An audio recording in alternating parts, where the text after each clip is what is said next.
मुख्यमंत्री का दंडा। डॉक्टर सुदर्शन मंजेठिया की यह कहानी है, व्यंग्यात्मक कहानी है। इस कहानी को पढ़ने से पहले हम डॉक्टर सुदर्शन मंजेठिया का संक्षिप्त परिचय देखेंगे। डॉक्टर सुदर्शन भारत के पश्चिमांचल में रहकर हिंदी साहित्य की साधना में रत।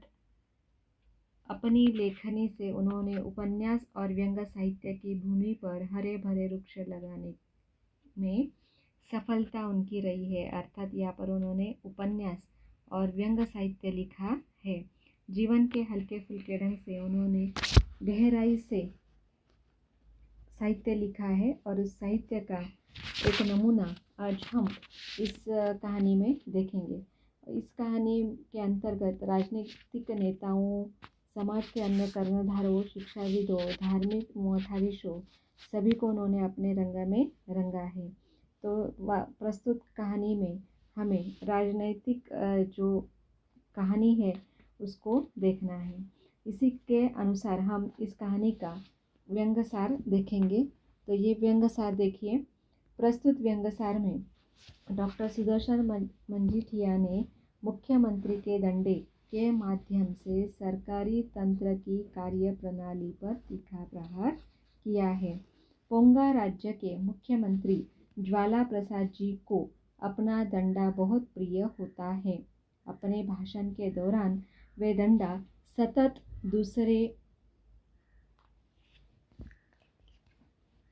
अगले पेज पर हम देख रहे थे व्यंग्यसार, और उसमें हमने देखा कि किस तरह से डॉक्टर सुदर्शन जी ने मुख्यमंत्री के दंडे इस कहानी के माध्यम से सरकारी तंत्र की कार्यप्रणाली को प्रकाशित किया है। तो यहाँ पर उन्होंने बताने की कोशिश की है कि पोंगा राज्य के मुख्यमंत्री ज्वाला प्रसाद जी को अपना दंडा कितना प्रिय था।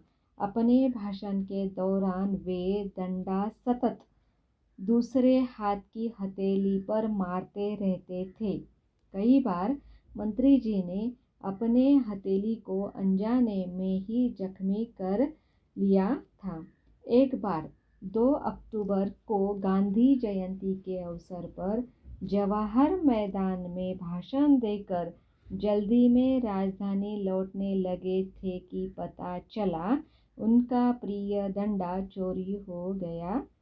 मंत्री जी के चुनाव क्षेत्र के सभी मित्रों, हितचिंतकों तथा दोस्तों ने एड़ी से चोटी तक पसीना बहा डाला, परंतु दंडे का कहीं भी पता नहीं लगा। मुख्यमंत्री जी का दंडा चंदन का था। देखिए, ये वाक्य बहुत महत्वपूर्ण है क्योंकि बार बार इसका जिक्र होगा और ये MCQs के लिए भी महत्वपूर्ण है कि मुख्यमंत्री जी का दंडा चंदन का था। उसकी मूठ चांदी की थी जिस पर नक्काशी का काम किया गया था। मुख्यमंत्री जी ने नाराज होकर हुक्म दिया था कि यदि 7 दिनों में दंडा नहीं मिला तो उस क्षेत्र में काम करने वाले समस्त सरकारी अधिकारी नौकरों को या तो डिसमिस कर दिया जाएगा या उन पर सख्त कार्रवाई की जाएगी। आखिर दंडा जब नहीं मिलता है तो मंत्री जी की पार्टी के सेक्रेटरी ने DSP से मिलकर अपनी तरफ से एक डंडा बनवाकर भिजवा दिया और कह दिया कि डंडा मिल गया था। साथ ही डंडा चुराने वाले को पकड़कर राजधानी लाने का आश्वासन दिया। मंत्री जी को उसकी पत्नी ने बताया कि यह तो डंडा दूसरा है। इस पर मंत्री जी कहते हैं कि इतनी अकल तो मुझे भी है, पर वे डंडा स्वीकार कर लेते हैं क्योंकि वह पहले वाले दंडे से अच्छा था। जिस चोर को झूठ मूठ ही पकड़कर उनके पास दंड देने के लिए लाया जाता है, वे उसको दंडित करने के लिए मना कर देते हैं। प्रस्तुत व्यंग मुख्यमंत्री के दंडे को लेकर बुने गए शब्दों की चाशनी से ठहाके लगाने को मजबूर करता है। घटनाक्रम बहुत ही चटखोरदार है। तो इस तरह से यहाँ पर जो हमारे लेखक है डॉक्टर सुदर्शन मंजीठिया, इन्होंने मुख्यमंत्री का दंडा के माध्यम से जो हमारी हमारे समाज में राजनीतिक परिस्थिति है उसको दर्शाने का सफल प्रयास किया है। ठीक है, ये तो रहा हमारे इस कहानी का सार। अगले पेज पर हम मुख्यमंत्री का धंधा इस कहानी का प्रकट वाचन और उसे समझने का प्रयास करेंगे। देखिए, डंडा चंदन का था, जिसकी मूठ चांदी की थी, जिस पर सुंदर नक्काशी का कार्य किया हुआ था, जिस डंडे की लंबाई 18 इंच तथा वजन 335 ग्राम था। देखिए, ये बहुत ही महत्वपूर्ण है कि डंडे की लंबाई 18 इंच और वजन 335 ग्राम था। ज्वाला प्रसाद जी जब से पोंगा राज्य के मुख्यमंत्री बनाए गए, तब से उनकी महत्वाकांक्षाएं कुकुर मुत्ते की तरह बढ़ने लगी थी। तो इस तरह से यहाँ पर मुख्यमंत्री होने के कारण उनकी जो इच्छाएं थी, महत्वाकांक्षाएं थी, वह कुकुर मुत्ता का अर्थ यहाँ पर देखिए, अब बरसात का समय है। ऐसी मान्यता थी हमारे पुराने ज़माने में कि जहाँ पर भी कुत्ता पेशाब करता है वहाँ पर जो छतरिया जिसे कहा जाता था, तो वह उगाता है, तो उसे कुकुरमुत्ता कहा जाता है। या जिसे बरसात के समय पर उगने वाली जो सब्जी है उसे कुकुरमुत्ता कहा जाता था। तो वह कहीं भी उगाते हैं, जिसे भूमि फोड़ भी कहा जाता है, कि भूमि को चीरकर वे उगाते हैं, इसलिए उन्हें भूमि फोड़ भी कहा जाता था। वही बात यहाँ पर है कि मुख्यमंत्री की जो इच्छा है वह अंदर से उबाल मार मार कर आ रही थी, अर्थात काफ़ी वे महत्वाकांक्षी हो गए थे कि ये करना है, वो करना है। तो वही बात यहाँ पर बताई गई है कि कुकुर मुत्ते की तरह बढ़ने लगी थी। ज्वाला प्रसाद जी के सामने सर्वप्रथम जगत चाचा नेहरू और अंतर्राष्ट्रीय क्रंच घूम गया। ज्वाला प्रसाद जी की व्यक्तिगत चिंतन के पश्चात उस परिणाम पर पहुँचे कि यदि इस गरीब तथा पिछड़े भारत की निरक्षर भट्टाचार्य जनता से अंध आदर प्राप्त करना है, तो इन्हें अपने व्यक्तित्व में आमूल परिवर्तन करने होंगे। इसलिए उन्होंने कुर्ता धोती बदले अब अचकन और चूड़ीदार पैजामा पहनना शुरू किया। वे अब टोपी पहले से आधी इंच ऊंची पहनने लग गए थे। इससे उनकी शारीरिक ऊंचाई का संतुलन देखने की आंखों से बराबर हो जाता था। उन्होंने काले रंग की अचकन बनवा तो ली, परंतु उनकी भैंसनुमा शरीर पर इस अचकन की शोभा कुछ निराली ही निकली। श्याम वर्ण पर घनश्याम अचकन का मेल कुछ नहीं बैठा।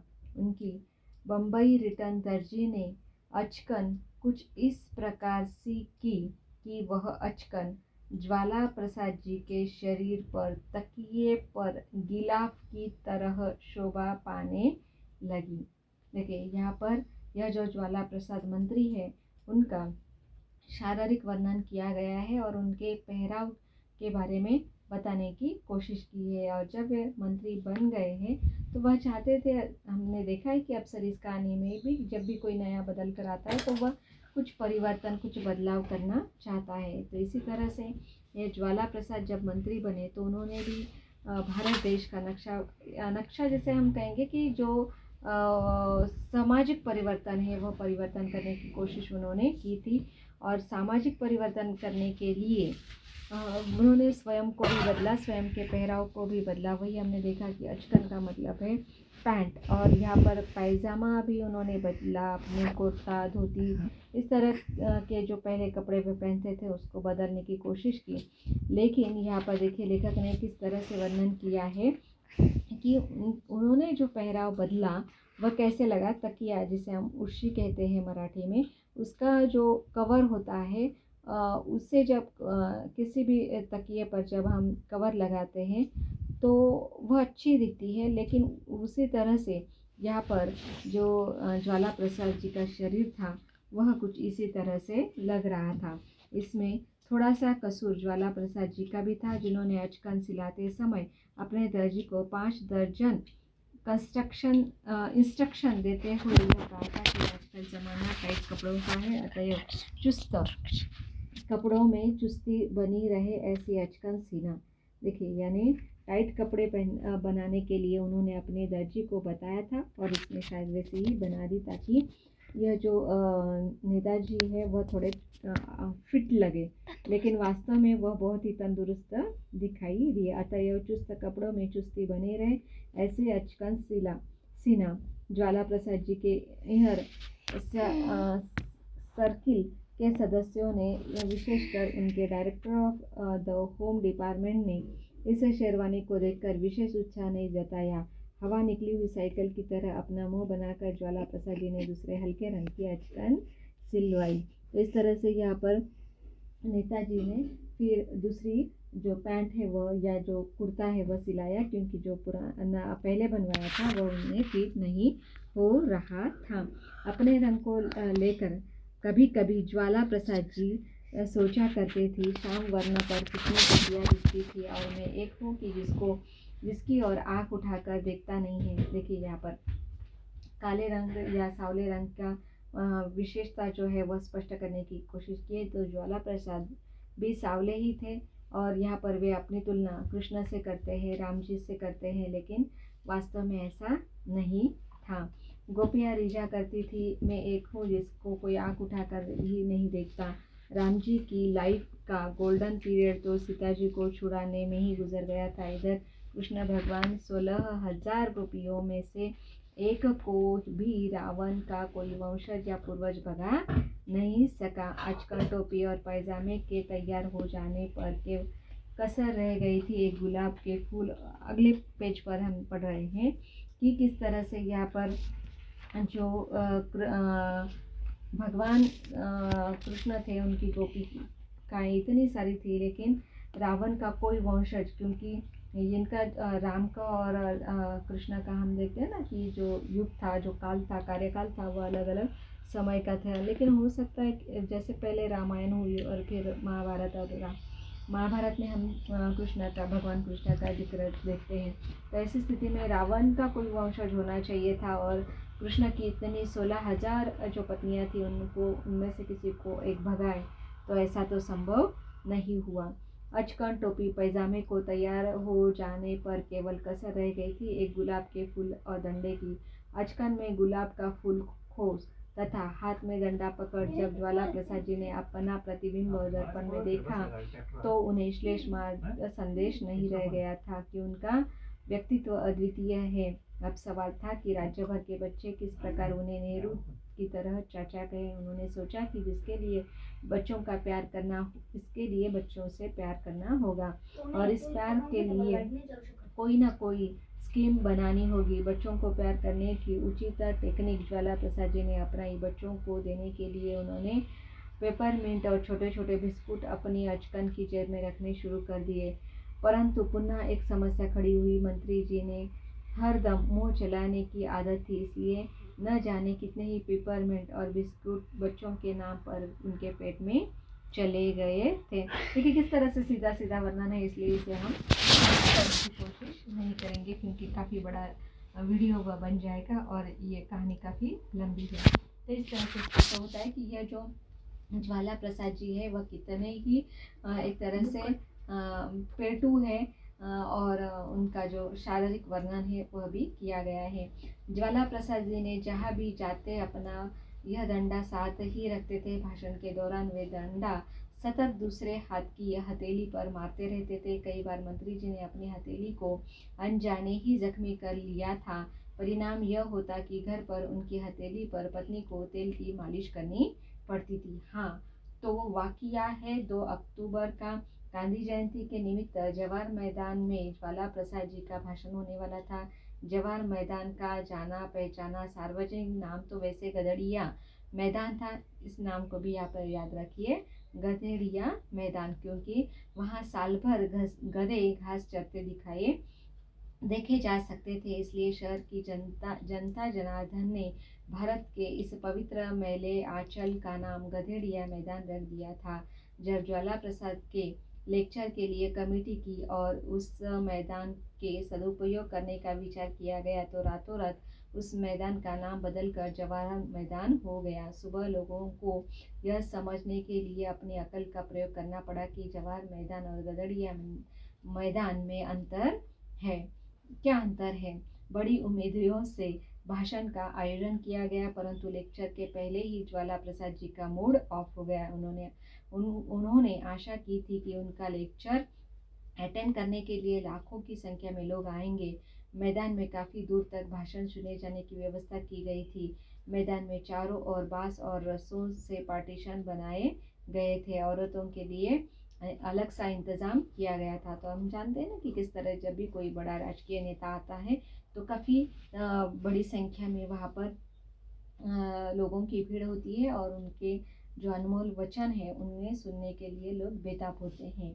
मुख्यमंत्री ने पुलिस महकमे को खास हिदायत दी थी कि लोगों की बहू बेटियों की प्रतिष्ठा का खास ख्याल रखा जाए, परंतु यहाँ तो बात उल्टी थी।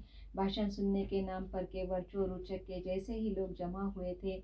आसपास में जितने नंगे और धूल सने आवारा लड़के थे वे नाक बहाते हुए फिजूल का शोर करते हुए मैदान में इधर से उधर दौड़ रहे थे। कुछ कुत्ते भी मैदान में रास्ता भूलकर आ गए थे। ये कुत्ते मैदान में ज्वाला प्रसाद जी की उपस्थिति से शायद अनभिज्ञ थे, इसलिए वे टूर्नामेंट में व्यस्त थे, यानी एक दूसरे के पीछे वे भाग रहे थे। महिला खंड में भी महिलाओं की संख्या अपेक्षित संख्या से कम ही थी। जो संख्या भी थी, भाषण के दौरान मंत्री जी ने उस ओर देखना भी उचित न समझा। उसके दो कारण थे। एक तो मंत्री जी को हैजा हो जाने का डर था। दूसरा डर उन्हें यह था कि वहाँ उनके नैतिक स्तर का अभाव पाकर जनता जनार्दन पत्थरबाजी न शुरू कर दे। देखिए यहाँ पर स्पष्ट है कि उस ज़माने में भी जैसे महामारी है, वह महामारी का डर था और आज भी हम देख रहे हैं कि कोरोना जैसी महामारी है। लेकिन आज हम उल्टा देखते हैं कि जहाँ पर भी कोई मंत्री आता है तो काफ़ी बड़ी संख्या में भीड़ होती है। महामारी का डर लोगों को नहीं होता, केवल अपना राजकीय स्वार्थ करने के लिए वहाँ पर लोग चले आते हैं। लेकिन पुराने कुछ समय पहले यहाँ पर लोग जो थे इतने स्वार्थी नहीं थे, ना ही उनमें कुछ राजनैतिक ज्ञान था, वो उसका अभाव था। ऐसा अगर हम कहेंगे तो गलत नहीं होगा। तो शायद यहाँ पर जो मंत्री थे लोगों से भी दूरी बनाकर रखते थे। लोगों की संख्या देखकर पहले तो मंत्री जी डीएसपी पर गरजे कि इतनी कम संख्या क्यों। फिर उन्होंने पब्लिसिटी डिपार्टमेंट के डायरेक्टर को डांटते हुए अंग्रेजी में पूछा, can't you produce more public for me, क्या आप अधिक संख्या नहीं ला सकते मेरे लिए। हिंदी तथा प्रांतीय भाषा के कुछ स्थानीय समाचार पत्रों ने भाषण को जोर शोर से वर्णन करते हुए समाचार में यह भी छापा दिया कि मंत्री ने निर्देशक सूचना और प्रसारण विभाग से पूछा, क्या तुम मेरे लिए अधिक लोग नहीं पैदा कर सकते। यह अखबार अपने अंग्रेजी ज्ञान के लिए वैसे ही प्रसिद्ध थे। एक बार एक नेता ने इस शहर में भी अपने भाषण के दौरान देश की समस्त समस्याओं पर प्रकाश डाला, लोगों को गांधी जी के आदर्शों से परिचित कराया। सो अलग भारतीय संस्कृति को बार बार बोलते हुए उन्होंने कहा, हमारी संस्कृति मूलतः कृषि संस्कृति है। Our culture is the agriculture. भाषण के पश्चात ज्वाला प्रसाद जी का व्यक्तित्व गर्मा गर्म पकौड़ियों की तरह हो रहा था। उन्होंने शीघ्रातिशीघ्र राजधानी लौट जाने की धुन थी। इस दौड़ धूप में मुख्यमंत्री जी का डंडा कहीं खो गया। किसी डंडे प्रेमी ने मंत्री जी की व्यस्तता का लाभ उठाकर उनके डंडे पर हाथ साफ कर लिया। डंडा गायब देखकर ज्वाला प्रसाद जी आपे से बाहर हो गए। देखिए यहाँ पर जो अनुवाद है, जो हमने देखा था कि अनुवाद एक कला होती है, किस तरह से एक भाषा से दूसरी भाषा को हम अनुवादित कर सकते हैं, ट्रांसलेशन कर सकते हैं। लेकिन यहाँ पर कुछ लोगों ने अगर गलत अनुवाद किया तो उसके गलत परिणाम भी हमें दिखाई देते हैं। तो यहाँ पर मंत्री जी का मानना था कि उनके भाषण सुनने के लिए काफ़ी सारे लोग आए, लेकिन उसका जिस तरह से देखिए वाक्य क्या था, कांट यू प्रोड्यूस मी, देखिए can't you produce more public for me, कि आप अधिक से अधिक लोक संख्या नहीं ला सकते मेरे भाषण के लिए। लेकिन उसका हिंदी में ट्रांसलेशन क्या किया गया कि आप मेरे लिए ज़्यादा लोग पैदा नहीं कर सकते। इस तरह का अगर ट्रांसलेशन किया जाए तो वह गलत है। तो ऐसी स्थिति में यहाँ पर यह जो मंत्री है उन्होंने जब भी इसी तरह के कोई भाषण किए थे, इसी का और एक उदाहरण यहाँ पर उन्होंने दिया है कि our culture is a agriculture. Culture का मतलब है संस्कृति। हमारी जो संस्कृति है, सभ्यता है, वह अच्छी है, ऐसा यहाँ पर उनको मानना कहना था। लेकिन हमारी संस्कृति कृषि संस्कृति है, यह भी एक प्रकार है एक तरह से संस्कृति का, लेकिन होल इस तरह का बताया गया है कि अवर संस्कृति इज एग्रीकल्चर, तो वह गलत अनुवाद हो गया था। और इसी बीच में यहाँ पर काफ़ी दौड़ धूप के बीच में उनका जो डंडा था वह गायब हो गया था। शायद उनका डंडा किसी को पसंद आ गया था। डंडे की पुण्य स्मृति पर एक बार मंत्री जी ने समक्ष साकार हो उठी। फुर्सत के समय वे डंडे को हाथ लगाकर झुलाया करते थे। कभी उसे नाक के पास रखते उसकी सुगंध का मजा लेते और कभी उसे अपने गालों पर सहलाते। देखिए काफ़ी प्रेम था उन्हें अपने डंडे से। आखिर डंडा चंदन का था, उस पर इस डंडे को हाथों में लेते ही चंदनमय हो जाते। इस डंडे की लकड़ी से उन्होंने न जाने कितने भारतीय संस्कृति के प्रेमी विदेशियों को प्रभावित किया था। डंडा क्या था? जादू की छड़ी थी। होते होते ही यह डंडा मुख्यमंत्री जी के व्यक्तित्व का अभिन्न अंग बन गया था। भाषण के दौरान देखिए, भाषण के दौरान ज्वाला प्रसाद जी इस डंडे को हवा में हिलाते जाते और उस समय अपने आप को किसी योद्धा से कम नहीं समझते। डंडे के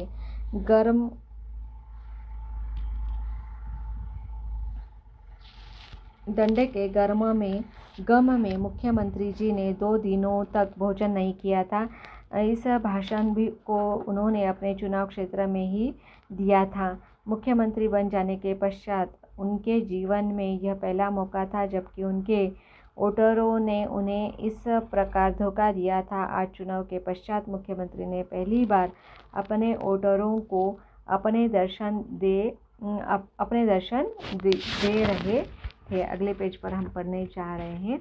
इस तरह से यहाँ पर मुख्यमंत्री जो है वह डंडा उनके काफ़ी नज़दीक था, काफ़ी उनसे लगाव था और उससे उन्होंने देश विदेश के मंत्रियों को भी काफ़ी प्रभावित किया था और भारतीय संस्कृति का जो परिचय है वह उन्हें दिया था। और जब ये ज्वाला प्रसाद जी चुनाव में एक तरह से नियुक्त होकर आए थे और पहली बार जब वह अपने वोटरों से मिल रहे थे तभी यह घटना हो गई थी और एक उनके वोटर ने न जाने किस माई के लाल ने उस डंडे को गायब कर दिया था। गुस्से से मुख्यमंत्री उबल पड़े, सारा अमेरिका और यूरोप घूम डाला, किंतु किसी ने डंडे को हाथ नहीं लगाया था। और ये एक साला हिंदुस्तान जहाँ पर चोरी बदमाशी लोगों के नस नस में समाई हुई है। इस देश को हिटलर की ज़रूरत है जो सिवा कोड़ों के बात न करे। दूसरे दिन नेता मुख्यमंत्री जी ने सचिवालय में अत्यंत आवश्यक और गोपनीय मीटिंग बुलाई। मुख्यमंत्री जी ने डंडे की नहीं बल्कि लोगों को गिरते हुए स्वर की चिंता की। देखिए कि किस तरह से चोरियां हो रही है, लेकिन यह भी बड़ा व्यंग हमें दिखाई देता है कि किस तरह से जो मुख्यमंत्री होते हैं वह खुद स्वार्थी जैसी बात करते हैं और अपनी चीज़ों को किस तरह से संभाल कर या अपने लिए सभी सिस्टम है, इस तरह से वह बिल्कुल एक सत्ताधीश की तरह बिहेव करते हैं, बर्ताव करते हैं। इस तरह से अपने डंडे के लिए मानो उन्होंने यह मीटिंग बुलाई थी और यहाँ पर लोगों की जो संस्कृति है, सभ्यता है, वह कितनी कमज़ोर हुई है यह बताते हैं कि किस तरह से उनके डंडे की चोरी उन्होंने की है। डंडे की चोरी लोगों के गिरते हुए नैतिक स्तर के आधार का मात्र था, यानी उसी के लिए मुख्यमंत्री जी ने मीटिंग के डंडे की खोज के लिए किए गए सरकारी और गैर सरकारी प्रयासों पर प्रकाश डाला। 2 दिन हो गए थे, डंडे की खोज खबर कहीं पता नहीं था। देखिए यहाँ पर उन्होंने पूरा सिस्टम जो है वह डंडे की खोज में लगा दिया था। मुख्यमंत्री जी की पार्टी के समस्त कार्यकर्ता तथा पुलिस महकमे के सिपाही भी डंडे की खोज में व्यस्त थे, परंतु अब तक इन कार्यकर्ताओं को तथा पुलिस के सिपाहियों को मुख्यमंत्री जी की मीठी मीठी गालियों का सुख प्राप्त हुआ था। आखिर राजधानी से सीआईडी पुलिस का एक उच्च अधिकारी मुख्यमंत्री जी के डंडे की खोज के लिए आया। वे मुख्यमंत्री जी के पार्टी के सदस्य से मिले, परंतु सरकारी अफसर जहां भी तलाश करने जाते वहां से यही सुनने को मिलता कि मुख्यमंत्री जी का डंडा घर पर ही तो न भूल आए। यानी काफ़ी खोज खबर लेने के बाद यहाँ पर वे एक तरह से एक उपाय वे बताते, या एक जिसे हम कहते हैं कि एक कारण ऐसा बताते कि हो सकता है कि उनका डंडा घर पर ही हो। सवाल यह था कि यह कैसे पता लगे कि अमुक भाषण सुनने वाला था या अमुक नहीं।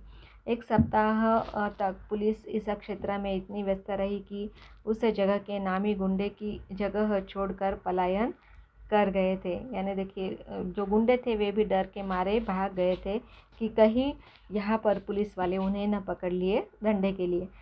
छोटे मोटे बदमाश तो पहले ही रिटायर होकर अंडरग्राउंड चले गए थे। मंत्री जी के चुनाव क्षेत्र के सभी मित्रों, हितचिंतकों तथा दोस्तों ने एड़ी से चोटी तक का पसीना बहा डाला था, परंतु डंडे का कहीं भी पता नहीं लगा। पुलिस अधिकारी डंडे जी की माँ बहन से रिश्ता जोड़ कर वर्दी में पसीना पसीना हो रहे थे। यानी उस डंडे को गाली दे देकर ये जो पुलिस अधिकारी है उसको ढूंढने की कोशिश कर रहे थे।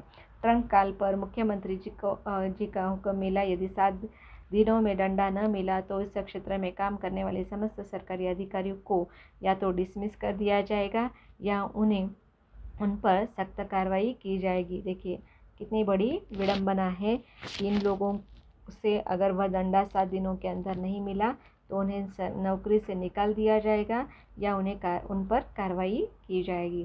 ठीक है, अगले पेज पर हम पढ़ रहे हैं।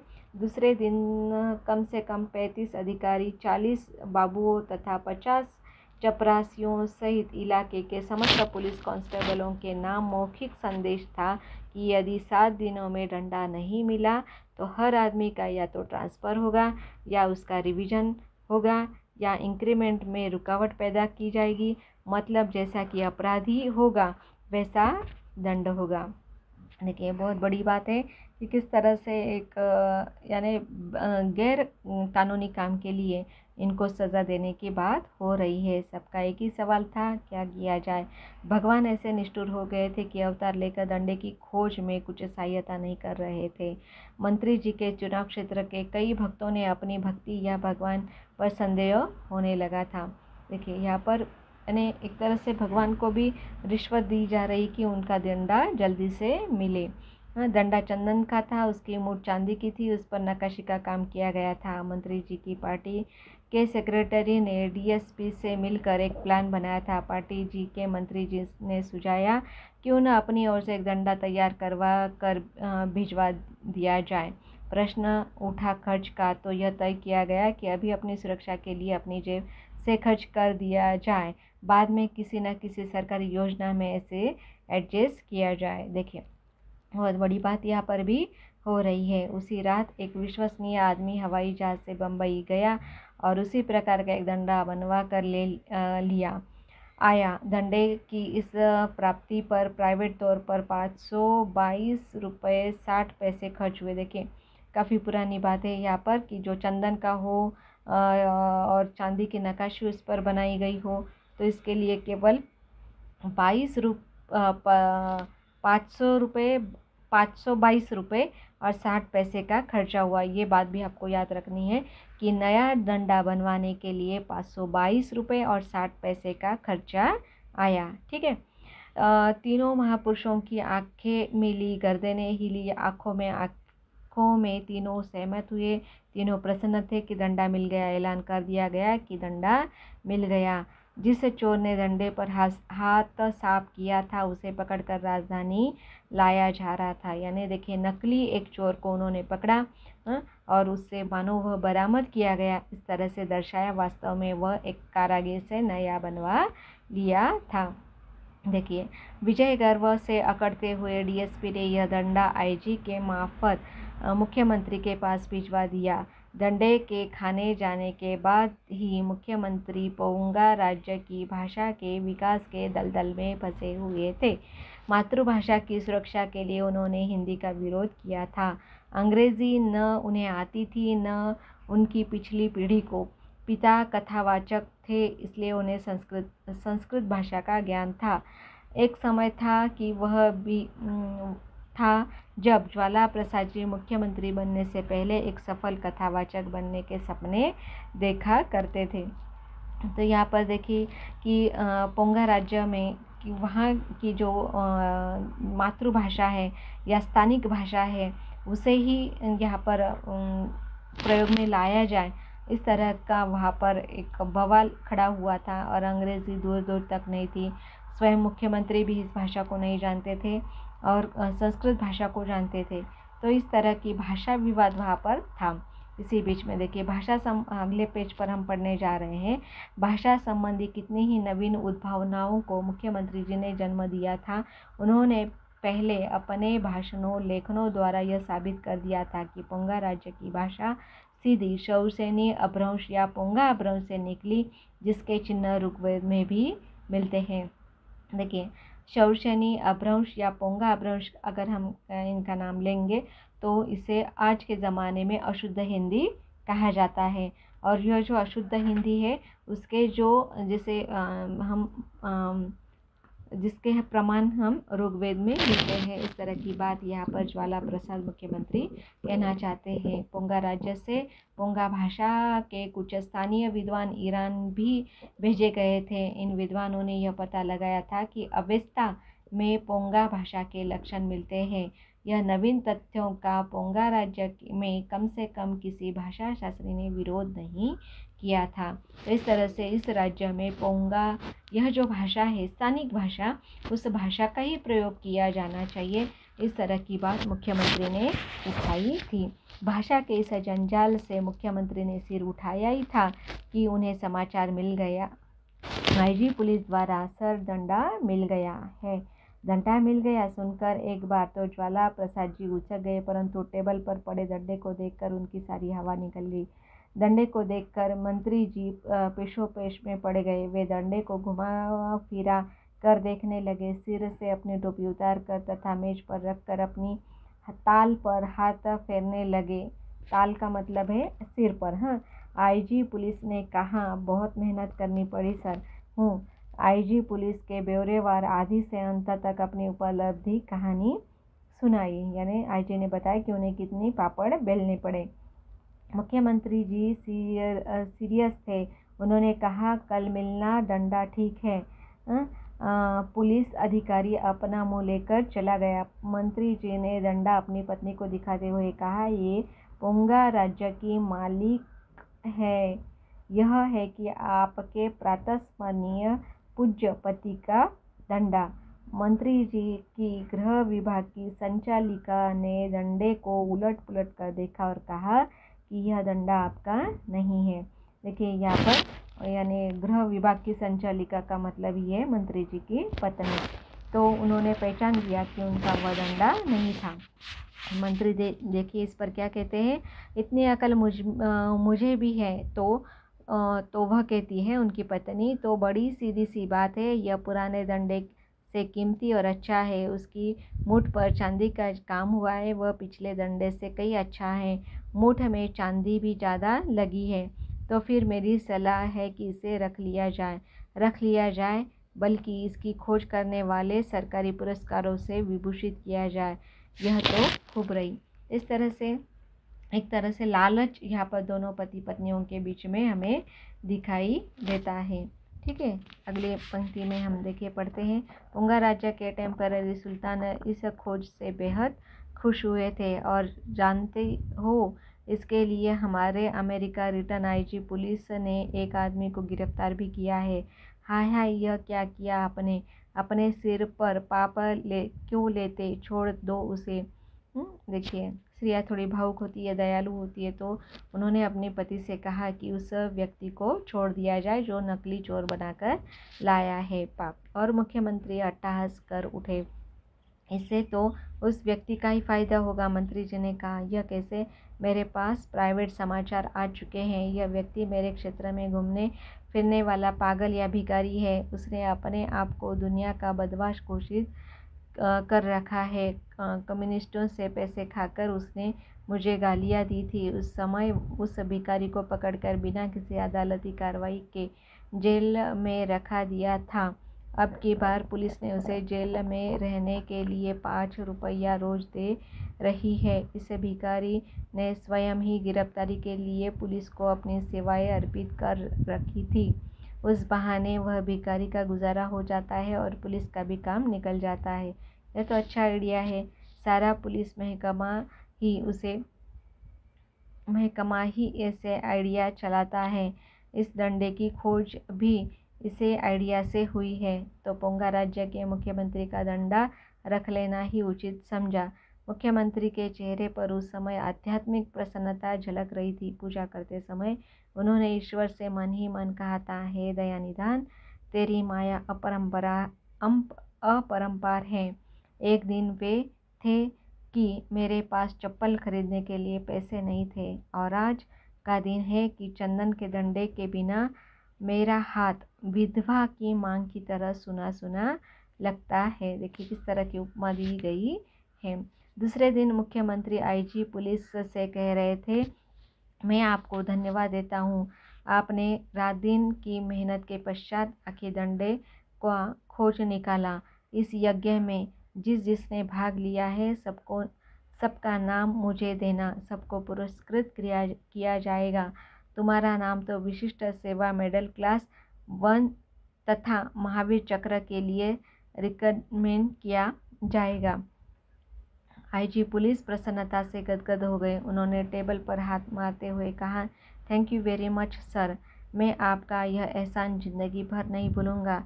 भविष्य में यदि आप किसी सेवा का मौका देंगे तो मैं भरकस उसे जान पर खेलकर पूरा करूंगा।